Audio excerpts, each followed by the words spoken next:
Praise the Lord. Hallelujah. Orúkọ mi ni Pastor Miracle Ajíṣafẹ́ Ọlámọkindé Price. Mo jẹ́ olùṣọ́-àgùntàn nínú ìjọ God Hope Interceding Church nílùú Ondo. Pẹ̀lú oore-ọ̀fẹ́ Ọlọ́run, a rán mi láti bá ọ sọ̀rọ̀ ìyànjú ní àárọ̀ yìí dẹ̀m láti gbàdúrà pẹ̀lú wa. Mo sì gbàdúrà pé àdúrà wa yóò gbà lórúkọ Jésù. Mo sọ àsọtẹ́lẹ̀ ẹ̀gàn tí ń borí àwọn ọmọ ológo nínú ìdílé rẹ kò tún borí ẹ mọ́.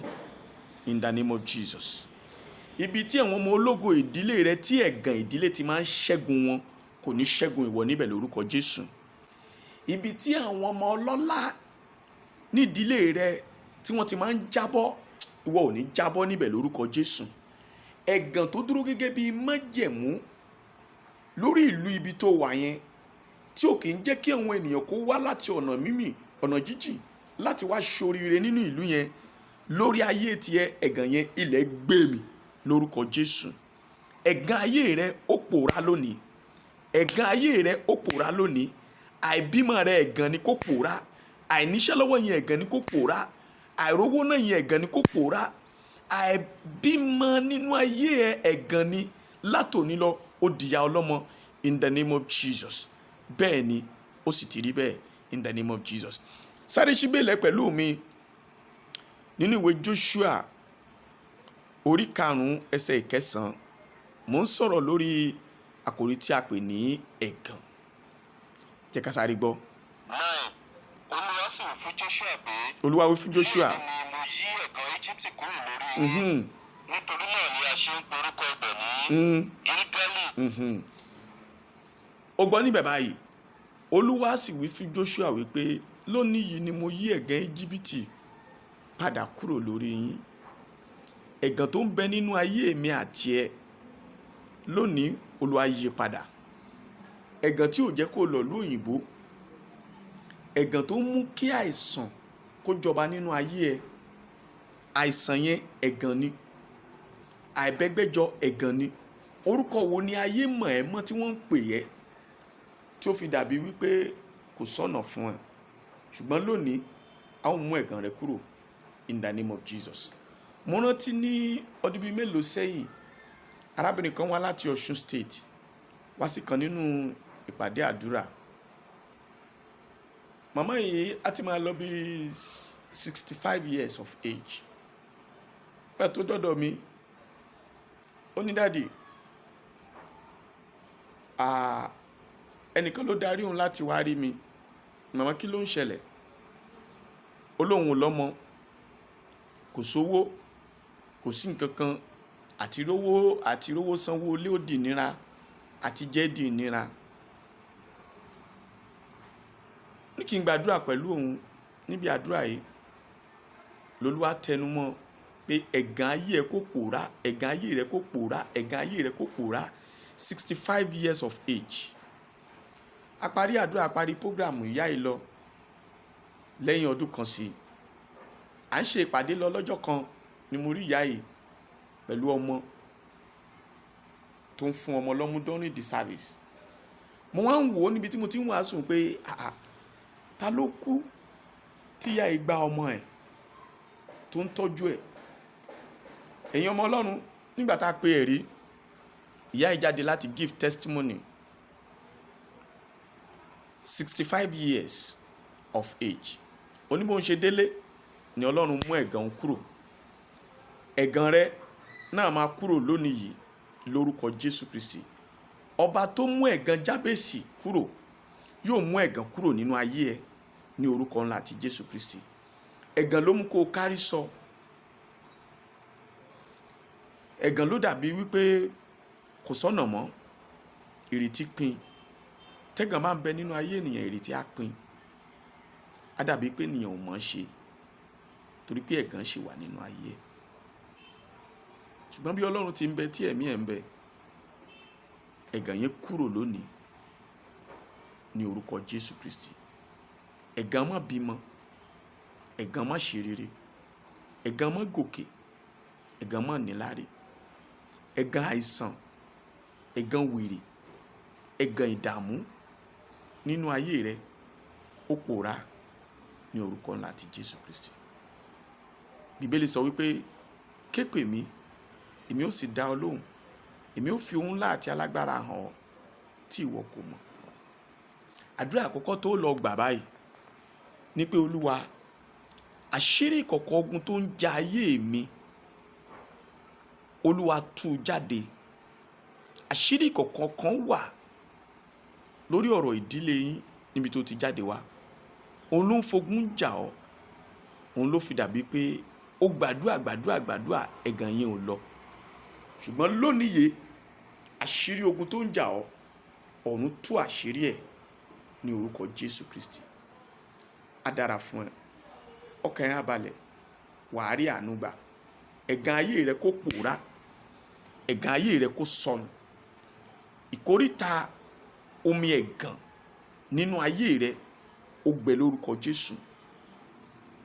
Aṣọ ẹ̀gàn lọ́rùn rẹ ọ̀run fàya. Àkọlé ẹ̀gàn tá a kọ sí ẹ lára iná jó dànù. Àmì ẹ̀gàn tí ayé fi sí ẹ lára, tí ayé fi ń kẹ́gàn rẹ láti òní lọ ó parẹ́. Èpè ọjọ́ ìbí tó mú ẹ̀gàn wọnú ayé rẹ bó ti mú ẹ̀gàn wọnú ayé Jábésì.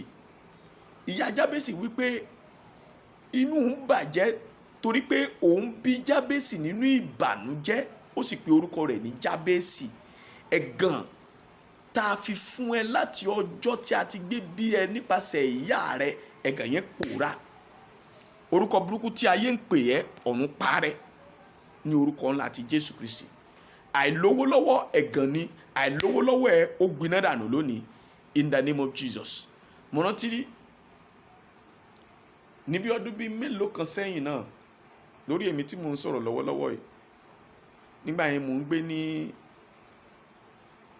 mo lè pè ní stockcase, pantry, ibi tí wọ́n ń store ẹrù sí. Bẹ́ẹ̀ ni mò ń gbé. Yàrá kékeré ni. Ṣùgbọ́n ní ọdún náà lọ́hùn, àti jẹ nira, àti mu nira, even àti rówó ra toothpaste tí màá fi fọ ẹnu ó nira.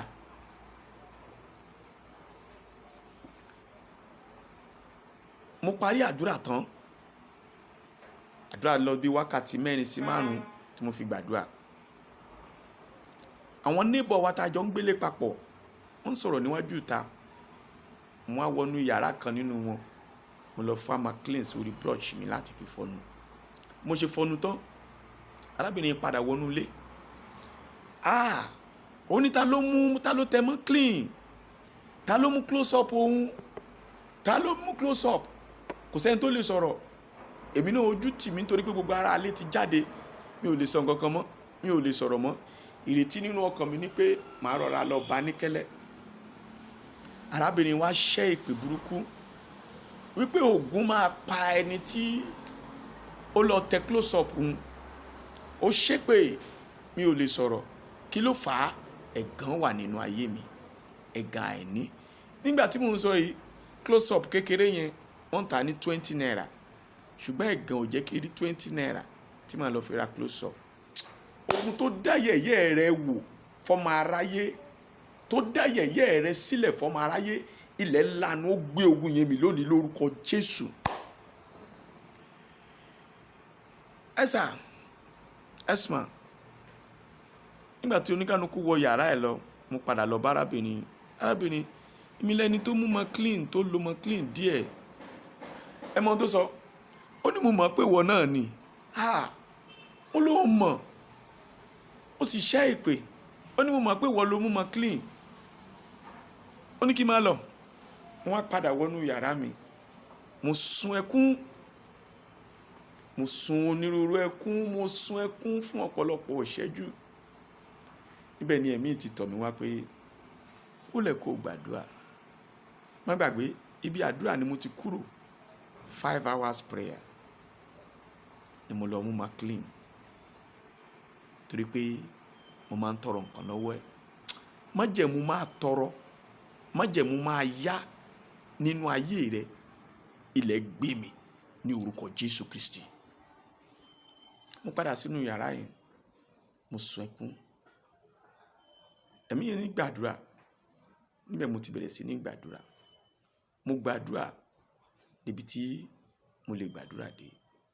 Lọ́jọ́ náà Ọlọ́run sì yí ìgbà mi padà. Ó mú ẹ̀gàn yẹn kúrò níbẹ̀. Níbẹ̀ láyé mi yí padà. Gbọ́ mi, ọba tó ń yí ayé ènìyàn padà yóò yí ayé rẹ padà, yóò yí iṣẹ́ rẹ padà, yóò yí ìdílé rẹ padà ní orúkọ Jésù Kristi. Wòmí, 20 naira McLean ni mi ò rówó ra o, nítorí pé ẹ̀gàn àìní ń bẹ nínú ayé mi.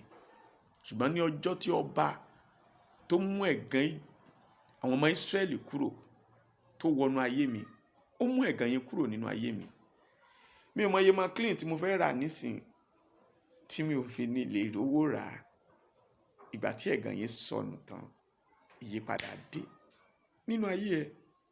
Ẹ̀gàn rẹ sọnù, ẹ̀gàn rẹ sọnù, ẹ̀gàn rẹ sọnù ní orúkọ ńlá ti Jésù Kristi. Gbọ́ mi, má ronú mọ́, tújú ká, gbàgbọ́. Bíbélì sọ wípé tí ìwọ bá gbàgbọ́, ìwọ yóò rí ògo Olúwa. Gbàgbọ́ pẹ̀lú àdúrà tí màá gbà pẹ̀lú ẹ lónìí.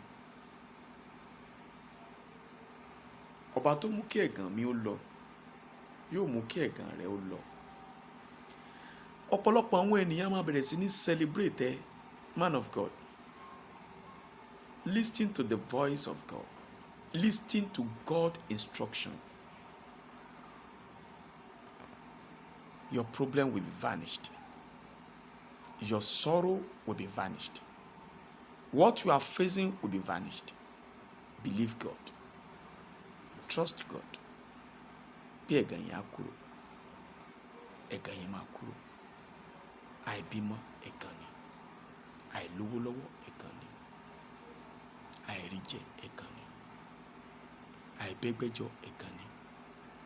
Even ọ̀pọ̀lọpọ̀ ọmọ Ọlọ́run tó pera ẹ̀ lọ́mọ Ọlọ́run ti jìnnà sí ẹbí nítorí pé ẹ̀gàn wà nínú ayé wọn. Ẹ̀gàn, ẹ̀gàn, ẹ̀gàn. Ó máa ń sọ ènìyàn lórúkọ tí ò fẹ́. Ẹ̀gàn, ó máa mú kó pè èèyàn lórúkọ. Ẹ̀gàn tí ayé fi ń pè ẹ́ látòní lọ, ó dópin ní orúkọ Jésù. Àìlọ́kọ yẹn ó dópin látòní lọ, wà á lọ́kọ. Àìbímọ yẹn wà á bímọ. Àìníṣẹ́ yẹn wà á ríṣẹ́. Àìméèkì ẹ̀ yẹn wà á méèkì ẹ̀. Àìtayọ̀ yẹn wà á tayọ̀. Ṣáà ti gbẹ́kẹ̀lé Ọlọ́run, ẹ̀gàn yẹn á kúrò níbẹ̀. Jẹ́ kí a gbàdúrà. Ọlọ́run májẹ̀mú, ìwọ ni Ọlọ́run. Ẹ̀gàn tí ń bẹ nínú ayé ẹni tó ń wò mí ní Canada àbí tó wà yẹn, ẹ̀gàn yẹn kó pòórá in the name of Jesus. O lè mọ̀ sọ pé báwo lẹni tó wà ní Canada tún ṣe lè lẹ́gàn. Arákùnrin kan wá láti Amẹ́ríkà láti wá rí mi. Nígbà tó dọ́dọ̀ mi, tó bọ̀ mí lọ́wọ́, ọwọ́ ẹ̀ le ju ọwọ́ ẹni tí ń ṣiṣẹ́ oko tó wà nínú àgbẹ̀ tó ń ṣiṣẹ́ àgbẹ̀ lọ bí ọwọ́ ẹ̀ ṣe le. Ní arákùnrin níbo lẹ ti ń bọ̀? Ó lóun ṣẹ̀ dé láti Amẹ́ríkà ni, òun dé láti wá rí mi torí pé bóun ti wà ní ìlú Amẹ́ríkà yẹn, ìgbèsè lórí ìgbèsè, wàhálà lórí wàhálà. Kí ló fà á? Ẹ̀gàn yẹn bá lọ sí Amẹ́ríkà. Ẹ̀gàn tó ń bá ẹ rìn ìrìn àjò ẹ lórúkọ Jésù, ó yá gbẹ́ in the name of Jesus. Ẹnìkan ń gbọ́ mi lọ́wọ́lọ́wọ́ nísìnyí. Ẹ̀gàn tó jẹ́ ẹ̀gàn gbọ́nwógbẹ tó wà nínú àyà ẹ̀ yẹn lọ́wọ́lọ́wọ́ nísìnyí, ọfà tí wọ́n ta sí àyà tó gún ẹ̀ yẹn tó fi di nǹkan tí gbogbo èèyàn ń run owó lé lórí, tí mọ̀lẹ́bí ń run owó lé lórí, tí wọ́n ń tọrọ ikú fún ẹ. Gbọ́ lónìí o, ọfà yẹn ó yá yọ lórúkọ Jésù. Ẹ̀gàn àìsàn yẹn kó di ẹ̀rí fún ẹ in the name of Jesus. Olúwa lóhun ti wò ẹ́ sàn, bẹ́ẹ̀ ni Olúwa sọ. Ẹnìkan wà náà ń gbọ́ mi lọ́wọ́lọ́wọ́ nísìn. Ẹbí ti kọ̀ ẹ́, ará ti kọ̀ ẹ́ nítorí pé ipá wọn ti pin lórí ẹ. àwọn kọ́ ló dá ẹ ló jẹ́ kí ipa wọn pin. ṣùgbọ́n Olúwa ní kí n sọ fún ẹ lẹ́ni sí ọjọ́ méje. Thank you Jesus. ohun tó mú ẹkún àsun ìdákẹ́ jáde lórí ayé ẹ yẹn, Olúwa ló dópin láti òní lọ ní orúkọ Jésù Kristi. ẹnìkan wà ń gbọ́ mi lọ́wọ́lọ́wọ́ nísìnyí, láńlọ́ọ̀dù fún ẹ ní ọjọ́ mẹ́ta, ọkọ ẹ sì ti sá lọ.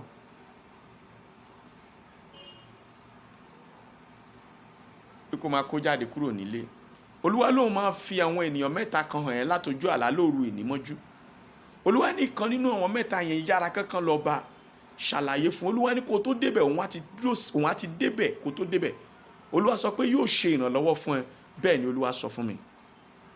àwọn mẹ́tẹ̀ẹ̀ta tí Ọlọ́run máa fi hàn ẹ́ yìí, àwọn náà ni akọmọ ọkọ̀ ayé rẹ láti ràn ẹ́ lọ́wọ́. wọ́n sì ràn ẹ́ lọ́wọ́, ẹ̀gàn rẹ á sì kúrò níbẹ̀. In the name of Jesus. ó ti wà ní òkè òkun fún ọ̀pọ̀lọpọ̀ ọdún sẹ́yìn. ìwé ìrìnnà ìlú òyìnbó ìwé ìgbélùú ni kò tẹ̀ ẹ́ lọ́wọ́ bó ti wà nílùú yẹn fún ọ̀pọ̀lọpọ̀ ọdún. Olúwa ní kí n sọ fún ẹ, by November 16 ni déètì tí wọ́n tó fún ẹ. by November 17 wàá celebrate. bẹ́ẹ̀ ni Olúwa sọ fún mi, wàá celebrate in the name of Jesus. ẹnìkan wà ó ń gbọ́ mi lọ́wọ́lọ́wọ́ nísìn, ó wà ní Amẹ́ríkà.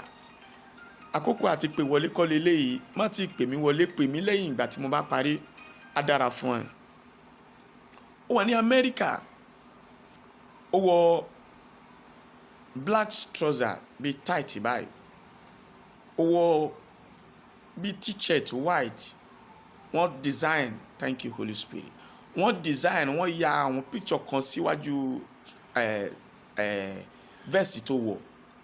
lórí chair bí tó wà yẹn, ó wà lórí 3-seater. ó ń sun ẹkún. tó bá ti lóyún, tó bá ti póṣù 3 sí oṣù 4, á wálẹ̀. arábìnrin kan wà nígbà tó wá ṣe ìnáwó ní orílẹ̀-èdè Nàìjíríà tí ò fún lówó. arábìnrin ló tẹ̀lé ẹ padà lọ sí Amẹ́ríkà, ló sì mọ́nítọ̀ ẹ. gíláàsì tó fi ń mọ́nítọ̀ ẹ, tó bá rí àmì ńlá ṣe, gíláàsì yẹn fọ́ dànù ní orúkọ Jésù Kristi. gbé ọwọ́ lé inú ẹ, ó tiẹ̀ ti gbọ́wọ́ lé inú ẹ síbẹ̀. kápó lè má sí kàtáyà ńdá kó ṣe kètòrìbà. ọba àwọn ọba tó fọhùn sínú ayé Màríà tí Jésù ń hù jáde nínú ẹ. inú rẹ yìí mo fọhùn síbẹ̀ kó tó da December, ó yá ọ̀lẹ́ ayọ̀ sọ nínú rẹ ní orúkọ ńlá ti Jésù Kristi. by December 2020 oyún ẹ á pé oṣù 3. bẹ́ẹ̀ l'Olúwa sọ fún mi. ó ti dára fún ẹ, ọkàn rẹ balẹ̀, ayé rẹ dára in the name of Jesus. á dára fún ẹ.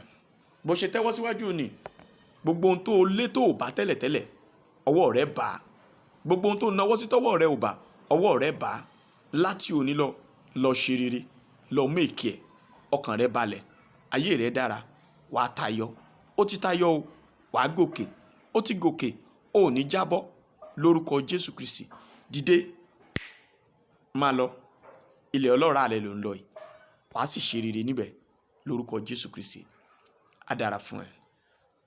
Man of God, mo sọ àsọtẹ́lẹ̀, iṣẹ́ ìránṣẹ́ rẹ tó dàbí aṣálẹ̀ yẹn, láti òní lọ iṣẹ́ ìránṣẹ́ rẹ dìde ní orúkọ Jésù. ní tó ń ṣẹlẹ̀ sí ẹ̀yin, ó ti ṣẹlẹ̀ sí mi náà rí. nígbà tá a bẹ̀rẹ̀ nígbà yẹn, Tadumnation Prayer Ministry ṣe náà máa ń lé wa kiri church, àgbéchí àwà tó bẹ̀rẹ̀ sí ní sákiri.